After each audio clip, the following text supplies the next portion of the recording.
Hi guys, Matthew Hussey here. So many emails coming in recently asking us to do something for people in relationships. I know we do singles advice all the time, and I wanted to bring you something today that if you're seeing a guy or if you're in a relationship right now, can really help you make that relationship even more special. So here's the tip for today. It revolves around the idea of arguments. Arguments are often seen as such a negative thing in relationships. And very often people assume that once they start arguing, in some way it's the beginning of the end. Like, oh, we've tarnished the relationship already.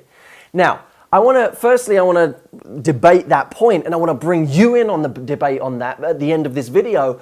But secondly, I want to talk about what to do when you get to the point of an argument. Now, let's imagine you're with your guy, you start arguing. Immediately that emotion comes in that says, I need to win this argument. It might be pride, being stubborn. It might be a part of you that feels insecure, like if I don't win, then I'm not in the driving seat. So you try and win the whole thing. I want to make sure that we get to a more mature place than that. And by the way, I've been guilty of this myself. That's why I know this topic so well. When you feel yourself getting into that argument, remember, there's a difference between winning in the argument and winning in the relationship.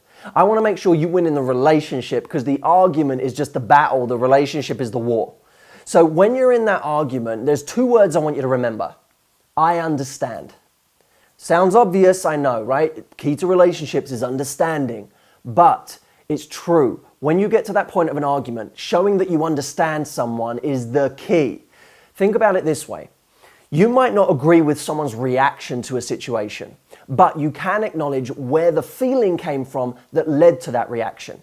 You may be over there and there's something you're doing that's making me jealous. So I come over to you and I shout at you. And in that moment, you're annoyed because you don't feel like you should have been shouted at. Now, you can disagree with my reaction to shout at you, but you can understand and acknowledge that there was a feeling that came from.